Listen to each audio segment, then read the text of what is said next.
Hi friends, so today we're going to read chapter 11 of Peter Pan. And the last time you read chapter 10 and you learned that Peter and Wendy were stuck on a rock and the water kept getting higher and higher and they had to find a way to get off the rock before they ended up drowning. And we learned at the very, very end that Peter got into a bird's nest and started to sail away. So let's see how long it takes him to return to the family.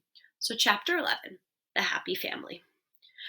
On the night that would come to be known as the night of all nights, the children ate a make-believe dinner. Unfortunately, their hunger was real, and as a result, they were noisy and misbehaving. "Be quiet!" Wendy yelled finally, for she was hungry and grumpy too. "Is your plate empty, Slightly?" Slightly looked down at his imaginary plate. "Not quite, Mommy." "He didn't take one bite of his carrots," Nib said. John raised his hand. "Since Peter isn't here, can I sit in his chair?" "Sit in Father's chair? No," replied Wendy, who had taken to referring to Peter as father. "He's not our real father," John complained. Toodles wanted in too. "Can I be the father?" he asked. "No," Wendy said. "What about the baby?" he asked. "I'm the baby," Michael said. He was already settled in his comfortable basket. Toodles moped. "Slightly had his elbows on the table," someone reported. "The twins ate their dessert before their vegetables," someone else added. "Curly is eating all the butter and honey. Nibs is speaking with his mouth full." Wasn't this just like a normal family life? Later, after the imaginary dishes were washed, Wendy sat by the fire and sewed socks with very real holes in them. As her boys played around her, she felt very content with their familiar little family. Just one thing was missing. Suddenly, she heard a step above them. "That's Peter's step," Wendy said. "Children, go greet Father at the door." Peter entered, dropping down through his own personal tree, and the children ran to him happily. He had brought nuts and treats for them, and, from the crocodile, the correct time for Wendy. This he obtained by following the crocodile until he chimed the hour. "You spoil us, Peter," Wendy said.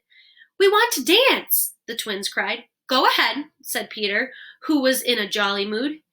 "You and Mommy too." "Come on, Peter," Wendy said. "Children, go put your nightgowns on first." While the boys ran to do so, Peter and Wendy had a quiet moment alone. "Life is good, isn't it?" Peter said, warming his feet by the fire. "You and me and the little ones." "It is," Wendy agreed. "I think Curly has your nose." "Michael takes after you," Peter said.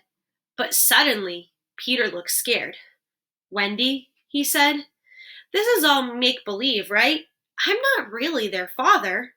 Wendy looked at him for a few seconds. "It's all make-believe," she finally said. "Phew," Peter cried. "I can't tell you how relieved I am to hear that. It would make me feel so old to be their real father."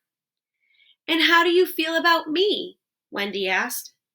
Peter just blinked, as if he didn't quite understand the question. Wendy sighed and went to sit at the other end of the room with her back to him. At that moment, the boys came out and sang and danced for Peter and Wendy in their nightgowns.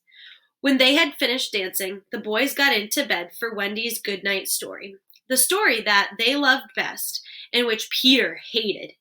Usually, when she told this story, he put his hands over his ears or left the room. Tonight, however, he stayed and listened.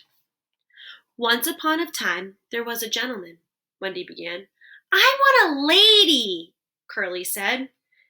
"I want a white rat," said Nibs. "Shh," Wendy said. "Okay, there was a lady as well. Their names were Mr. and Mrs. Darling."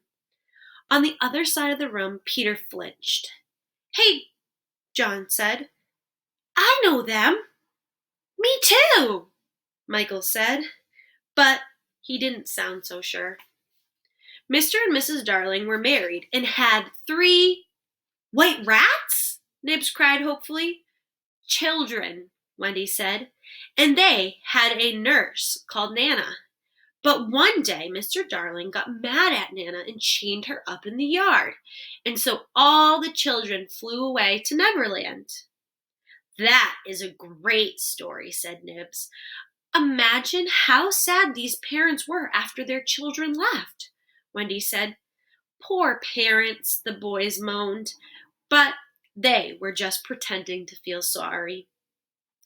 It's an awfully sad story, the first twin said cheerfully. If you knew how strong a mother's love is, you wouldn't worry, Wendy said. And now she came to the part that Peter hated the most.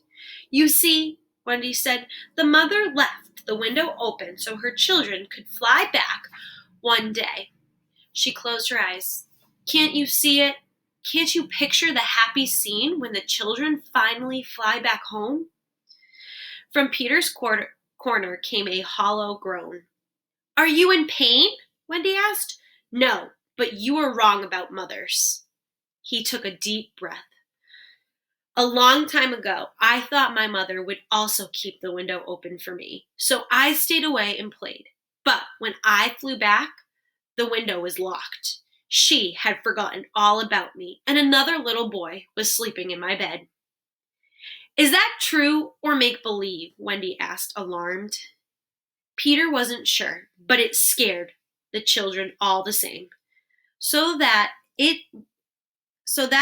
what mothers are like, they thought. Wendy, let's go home right now, John cried.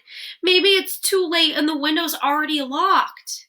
Yes, she said, clutching her brothers. She was worried about the window closed, that she didn't even think about Peter's feelings. Peter, will you arrange it?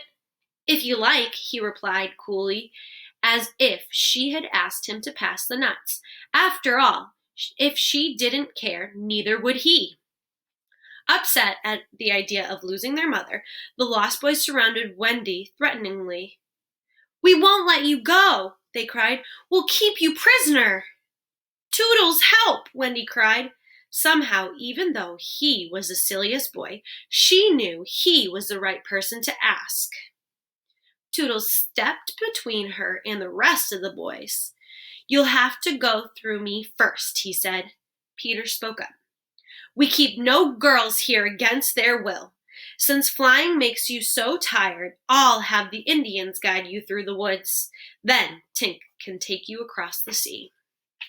Thank you, Peter, Wendy said. She turned to the Lost Boys. Come with us, she offered. I am sure your parents would adopt you. This was meant mainly for Peter, but all the boys jumped with joy. Peter, can we go? They pleaded. If you like, he repeated bitterly, and they rushed to pack. He, however, didn't move. Go pack, Peter, Wendy said, her voice low. I'm not going, he replied. Then, to show that he didn't care, he skipped around the room singing. But we can find your mother, Wendy begged. No, I don't like mothers. She would only tell me I have to grow up and stop having fun. The other boys watched this exchange nervously. Peter not coming? What would they do? Could they still go? Did they want to? Now then, Peter said, I'll have no fuss, no blubbering. Goodbyes. It was a pleasure to meet you, Wendy. He held out his hand formally. You'll take good care of yourself, she asked. Yes. Ready, Tinkerbell? Tinkerbell groaned from her cave. She resented having to help Wendy, but at least the girl would be finally gone. Then off you go. At just that moment, however, there was a clashing sound above. The pirates had attacked the Indians. The trip home was off, at least for now.